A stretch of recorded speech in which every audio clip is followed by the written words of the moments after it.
శ్రీ సాయినాథాయ నమః. శ్రీ సాయి సచ్చరిత్రము. ఉపోద్ఘాతము. మహారాష్ట్ర దేశములోని వారందరికీ శ్రీ గురుచరిత్ర సుప్రసిద్ధము. ఆ దేశమంతటా దత్తాత్రేయ భక్తులు దీనిని చదివెదరు. కొందరు దీనిని నిత్య పారాయణము చేసెదరు. దీనిని రచించిన వారు సరస్వతి గంగాధరుడు. ఇందులో శ్రీ వల్లభ స్వామి యొక్కయు శ్రీ నరసింహ సరస్వతి స్వామి యొక్కయు లీలలను విచిత్ర చర్యలను వర్ణింపబడియున్నవి. వీరిద్దరు దత్తాత్రేయుని ముఖ్య అవతారములు. ప్రముఖ మరాఠీ గ్రంథకర్తయగు శ్రీ ఎల్.ఆర్. పాంగార్కర్ అభిప్రాయము ప్రకారం ఈ రెండవతారములు 14వ 15వ శతాబ్దములలో వెలిసెను. దత్తాత్రేయుని తదుపరి అవతారములు కూడా గలవు. ఇందులో ముఖ్యమైనవి నైజాము ఇలాఖాలో శ్రీ మాణిక్య ప్రభువును, షోలాపూరు జిల్లాలో శ్రీ అకల్ కోట్కర్ మహారాజు గారు, తుదకు అహ్మదానగరు జిల్లాలోని శ్రీ షిరిడిలో శ్రీ సాయిబాబా అను బాబా 1918వ సంవత్సరములో మహాసమాధి చెందెను. శ్రీ అకల్ కోట్కర్ మహారాజ్ అవతార పరంపరయే శ్రీ సాయిబాబా అని కొందరి భక్తుల నమ్మకము. 5వ అధ్యాయములో వేప చెట్టు క్రింద పాదుకలు ప్రతిష్ఠించిన కథయు, 26వ అధ్యాయములలో చెప్పబడిన హరిశ్చంద్ర పీతళే అనుభవమును ఈ నమ్మకమును దృఢపరుచుచున్నవి. పైన వివరించిన 2 అవతారముల విచిత్ర లీలలను శ్రీ గురుచరిత్రము అను గ్రంథమందు 53 అధ్యాయములలో సరస్వతి గంగాధరుడెట్లు వర్ణించెను. అటులనే శ్రీ గోవింద్ రఘునాథ్ ఉరఫ్ అన్నా సాహెబు దాబోల్కరు, హేమాడ్ పంతు అనువారు శ్రీ సాయి లీలలను 53 అధ్యాయములలో శ్రీ సాయి సచ్చరిత్రమును గ్రంథమున వర్ణించి యున్నారు. కనుక ఈ శ్రీ సాయి సచ్చరిత్రము ఈనాటి గురుచరిత్రమని చెప్పవచ్చును. పై చరిత్రల గూర్చి ఈ దిగువ అంశములు గమనార్హములు. శ్రీ గురు చరిత్రను వ్రాసిన వారు కన్నడము వారు కాబట్టి వారికి మరాఠీ భాష బాగుగా తెలియకుండెను. అయినప్పటికీ వారి ఇష్టదైవము యొక్క ఆశీర్వాదము వల్ల మరాఠీ భాషలో ప్రసిద్ధికెక్కిన గొప్ప గ్రంథమును వారు వ్రాయగలిగిరి. శ్రీ సాయి సచ్చరిత్రము యొక్క గ్రంథకర్త సుప్రసిద్ధ మరాఠీ వారు. వారు మహారాష్ట్ర దేశములోని అనేక యోగుల చరిత్రలను చదివియున్నారు. ప్రసిద్ధి చెందిన ఏకనాథ్ భాగవతము వారి నిత్య పారాయణ గ్రంథము. శ్రీ సాయి సచ్చరిత్రమును జాగ్రత్తగా చదివినచో ఏకనాథ్ భాగవతములోని పెక్కు విషయములు శ్రీ సాయి సచ్చరిత్రములో పొందుపరచబడియుండుట చూడగలరు. శ్రీ గురుచరిత్రము ముఖ్యముగా కర్మకాండపై ఆధారపడి యుండుటచే దానిని బోధపరుచుకొనుట బహు కష్టము. దాని ఆచరణలో బెట్టుట మరింత కష్టము. దత్తాత్రేయుని ముఖ్య శిష్యులు కూడా దాని ఆచరణలో పెట్టలేకున్నారు. శ్రీ సాయి సచ్చరిత్ర విషయము అట్టిది కాదు. అందులోని విషయములు తేట తెల్లములు, మిక్కిలి సామాన్యమైన.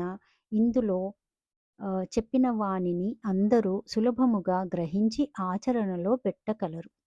శ్రీ గురుచరిత్రలో వర్ణించిన విషయములు అవి జరిగిపోయిన 100 ఏళ్లకు వ్రాయబడెను. కానీ శ్రీ సాయి సచ్చరిత్రములోని కొన్ని లీలలను రచయిత స్వయముగా చూచెను. శ్రీ సాయిబాబా యొక్క అనుమతి పొంది వారి ఆశీర్వాదములతో ఈ గ్రంథమును ప్రారంభించెను. వారి ఆజ్ఞానుసారము అక్కడక్కడ ముఖ్యమైన విషయములు లీలలను టూకీగా వ్రాసి యుంచుకొనెను. 1918వ సంవత్సరములో సాయిబాబా సమాధి చెందిన తరువాత శ్రీ సాయి లీల మాసపత్రికలో శ్రీ సాయి చరిత్రమును కొంచెముగా ప్రకటించెను. శ్రీ సాయి సచ్చరిత్ర ఈ విధముగా 1923 నుండి 1929 వరకు శ్రీ సాయి లీలలో ధారావాహికముగా ప్రచురింపబడి 1930లో పూర్తి గ్రంథ రూపముగా ముద్రించబడినది కనుక శ్రీ సాయి సచ్చరిత్రమును ప్రస్తుత గ్రంథము అధికారకమైనది. షిరిడీలో శ్రీ సాయిబాబా సశరీరులుగా ఉండగా దర్శించుకొను భాగ్యము లభించని సాయి భక్తులకు ఈ గ్రంథము నిజముగా ఒక వరము. శ్రీ సాయి సచ్చరిత్రమును అన్నాసాహెబు దాబోల్కరు కూర్చెను. కానీ ప్రతి అధ్యాయము చివరను శ్రీ సాయి ప్రేరణచే హేమాడ్ పంత్ చే వ్రాయబడి ఉన్నట్లు ఉన్నది. కావున ఈ హేమాడ్ పంతు ఎవరని పాఠకులు అడగవచ్చును. అన్నాసాహెబు దాబోల్కరు మొట్టమొదటిసారి శ్రీ సాయిబాబాను సందర్శించినప్పుడు వారి బిరుదును దాబోల్కరుకు కరుణించిరి. ఎప్పుడు ఏ సందర్భంలోనూ ఈ బిరుదు అతనికి ఒసంగిరో అను విషయము 2వ అధ్యాయములో రచయిత చెప్పియున్నారు. అన్నాసాహెబు జీవిత చరిత్ర ఈ దిగువ క్లుప్తముగా చెప్పబడి ఉన్నది. గ్రంథ రచయిత యగు దాబోల్కరు 1859వ సంవత్సరములో ఠానా జిల్లాలోని కేల్వే మహిమ నందు యొక్క పేద ఆద్య గౌడ్ బ్రాహ్మణ కుటుంబములో జన్మించిరి. వారి తాతాతండ్రులు దైవభక్తి గలవారు. దాబోల్కరు తమ ప్రాథమిక విద్యను స్వగ్రామమందే పూర్తి చేసి పూనాలో 5వ స్టాండర్డ్ వరకు ఆంగ్ల విద్యనభ్యసించిరి. కుటుంబ ఆర్థిక పరిస్థితులందు బాగుగా ఉండుటచే వారు పై క్లాసు చదువుట మానుకొనిరి. అప్పట్లో ఉన్న సర్కారు నౌకరీ పరీక్షలో ఉత్తీర్ణులై తన ఊరిలోనే బడిపంతులు ఉద్యోగములో ప్రవేశించిరి.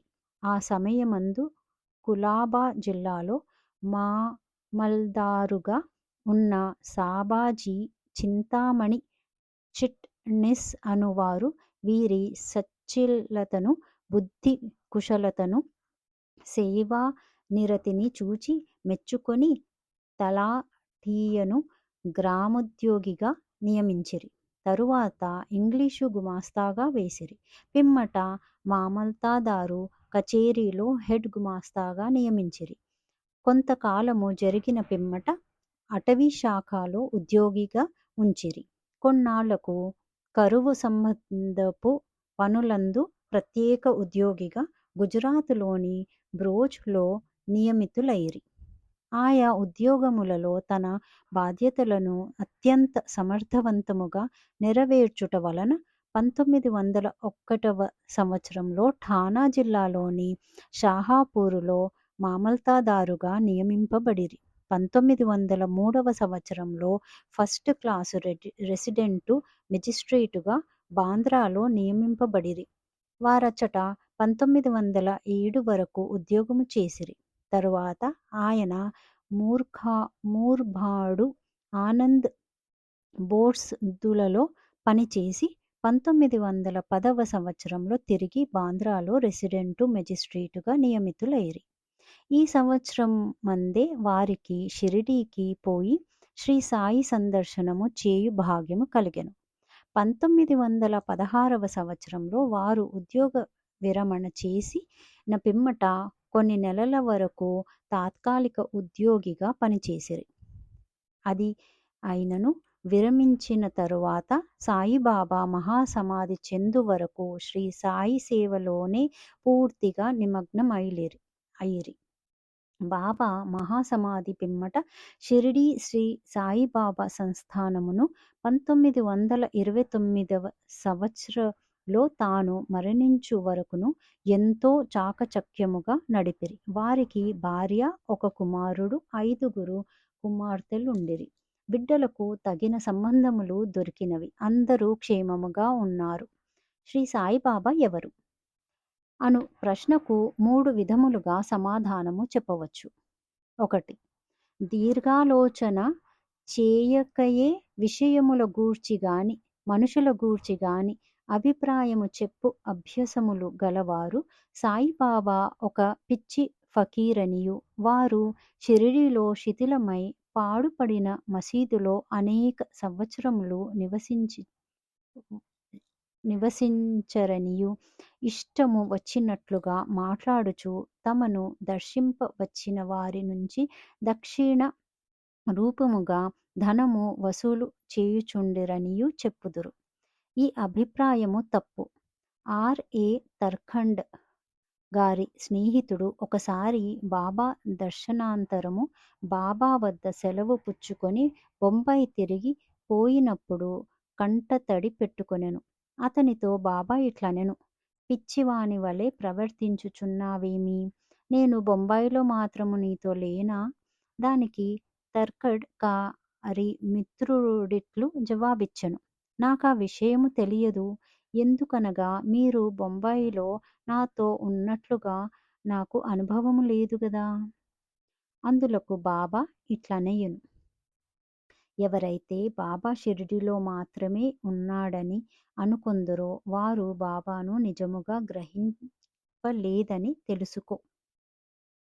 2. కొందరు సాయిబాబాను మహస్సిద్ పురుషుడని, మహమ్మదీయులు బాబాను తమ పీరులలో ఒకనిగా భావించిరి.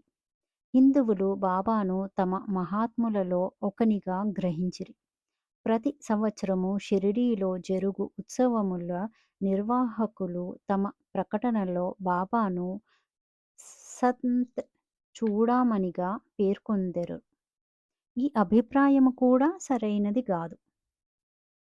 3వ అభిప్రాయం: శ్రీ సాయిబాబాను సన్నిహితముగాను వాస్తవముగాను సేవించిన వారు మాత్రము బాబాను భగవద్ అవతారముగా ఇప్పటికిని భావించుచున్నారు. దీనికి దిగువ కొన్ని దృష్టాంతముల ఇచ్చెదము.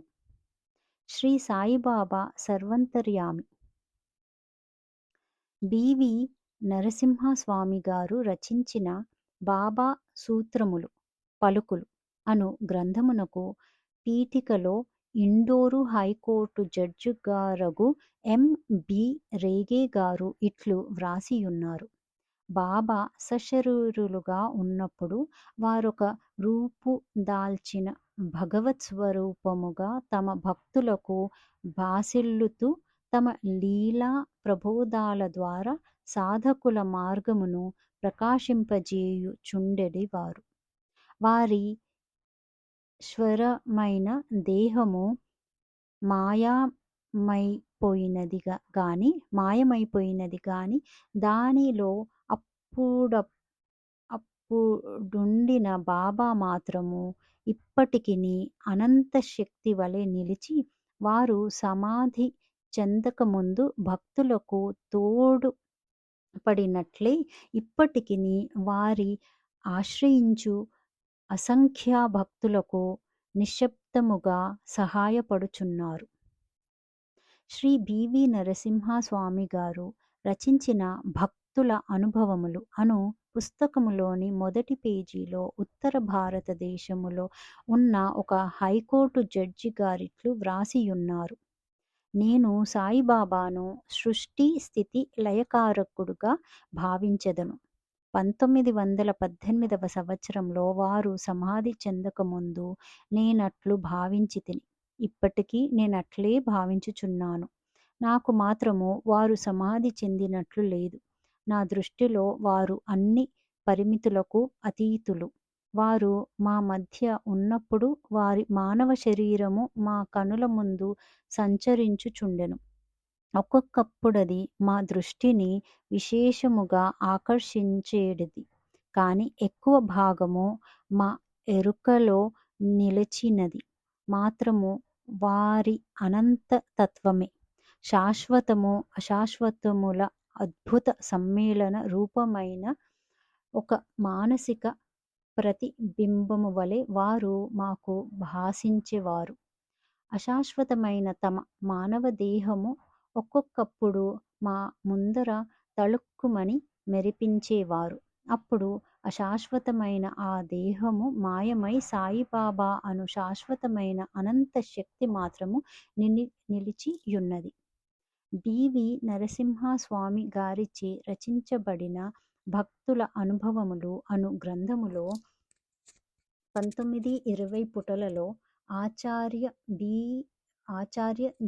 జి. నార్కే ఇట్లు చెప్పియున్నారు. ఇంటి వద్ద నిత్యము నేను పూజించు గృహ దేవతల మధ్య సాయిబాబా ఒకరిగా నుంచితిని. సాయిబాబా భగవంతుడు.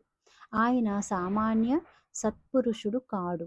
మా మామగారగు శ్రీమాన్ బూటీ, నా భార్య, నా తల్లి గొప్ప సాయి భక్తులు. వారు సాయిబాబాను భగవంతుని వలె పూజించువారు. నేను క్రొత్తగా షిరిడీకి పోయినప్పుడొకనాడు హారతి సమయములో సాయిబాబా మిక్కిలి కోపోద్తుడై ఉండెను. ఆ కారణముగా వారు కోపించుచు శపించుచు భయపెట్టుచుండిరి. ఆయన పిచ్చివాడా ఏమినో సంశయము నా మనసులో మెదిలెను. మామూలుగానే హారతి పూర్తయ్యెను. ఆనాటి సాయంకాలము నేను బాబా పాదములను ఒత్తుచుంటిని. అప్పుడు బాబా ప్రేమగా నా తలను నిమురుచు, నేను పిచ్చివాడను కాను అనెను. ఎంత ఆశ్చర్యము! నా హృదయగత భావమును గ్రహించుచున్నారు. వారికి తెలియకుండా మనము ఏ రహస్యములను దాచజాలము. వారు అంతర్యామి, నా ఆత్మ యొక్క అంతర్యామి. వారి అంతర్యామిత్యమును గూర్చి అనేకనేక నిదర్శనములు కలిగెను. వారు నాతో మాట్లాడునప్పుడు నా హృదయములో కూర్చుండి మాట్లాడు వానివలె మాట్లాడువారు. నా హృదయములో గల ఆలోచనలను కోరికలను గ్రహించి చుండెడివారు. వారు నాలో ఉన్న భగవంతుడు. వారే భగవంతుడని నిశ్చయించుటలో నాకెటి సంకోచము లేకుండెను. ఒక్కొక్కప్పుడు వారిని నేను పరీక్షించుచుంటిని. ప్రతి పరీక్షలో వారు సర్వజ్ఞులయి వారి ఇచ్ఛానుసారము సర్వమును నడిపించెదరను ఒకే నమ్మకము కలుగుచుండెను. రావు బహదూరు ఎం.డబ్ల్యూ. ప్రధాన్ వ్రాసిన షిరిడీ సాయిబాబా అను గ్రంథమునకు ఉపోద్ఘాతములో గౌరవనీయులను అమరావతిలో ప్రసిద్ధికెక్కిన వకీలును నగు దాదాసాహెబు ఖాపర్డే ఇట్లు చెప్పియున్నారు. శ్రీ సాయిబాబా ప్రతివారి అంతరంగమందు మొదలు ఆలోచనలన్నీయు తెలిసిన వానివలె ఉండి వారి కోరికలు తీర్చు సుఖ సంతోషములు కలుగజేయు చుండెడివారు. ఆయన భూమిపై నడయాడు దైవమనే భావము కలుగుచుండెను. దాసగణు మహారాజు తమ స్తవన మంజరి అను స్తోత్రము నందు సాయిబాబాను జగత్ యొక్క సృష్టికర్తగాను, నిర్మలమైన అంతరాత్మగాను, నిత్య శాంతమూర్తిగాను వర్ణించియున్నారు. హేమాడ్ పంతు శ్రీ సాయి చరిత్రము యొక్క మొదటి అధ్యాయములో సాయిబాబాను గోధుమలు విసురుచుండిన ఒక వింత యోగిగా వర్ణించెను. కాని రాను రాను బాబాతో సంబంధము పెరిగిన కొలది బాబాను భగవంతుడనియు సాక్షాత్ పరబ్రహ్మ స్వరూపుడనియు చెప్పియున్నారు. షిరిడి భక్తులందరూ ముఖ్యముగా మాధవరావు దేశపాండే ఉరఫ్ శ్యామ అను వారు బాబాకు మిక్కిలి భక్తులు. వచ్చిన భక్తులందరితో కలిసి మెలిసి తిరుగుతాడు. ఆయనెల్లప్పుడూ బాబాను దేవా అని సంబోధించినవాడు. ఈ భక్తులందరి అభిప్రాయములను అవధరించి వారు చెప్పిన దానిలోని యథార్థమును గ్రహించి శ్రీ సాయి అవతార పురుషుడని భావించెదము గాక. ఉపనిషద్ ద్రష్టలైన మన పూర్వ ఋషులు భగవంతుడు సర్వంతర్యామి అను సత్యమును దర్శించిరి. బృహదారణ్యక, చాందోగ్య, కఠ, శ్వేతాశ్వతర ఉపనిషత్తులు జీవకోటితో సహా సర్వ వస్తు సముదాయమైన ప్రకృతి అంతయు భగవంతుని రచనమనియు అది అంతయు అంతర్యామిచే అనగా సర్వమును సృష్టించి పాలించడి భగవంతునిచే వ్యాపింపబడియున్నదనియు వక్కాణించుచున్నది. ఈ సిద్ధాంతమును నిరూపణ చేయుటకు తగిన ఉదాహరణము శ్రీ సాయియే. ఈ శ్రీ సాయి సచ్చరిత్రమును, సాయిబాబాకు సంబంధించిన ఇతర గ్రంథములను చదివిన వారు తప్పక ఈ సత్యమును గ్రహించి యథార్థమైన శ్రీ సాయిని దర్శించగలరు. ఉపోద్ఘాతము సంపూర్ణము. సద్గురు శ్రీ సాయినాథానమర్పణమస్తు. శుభం భవతు.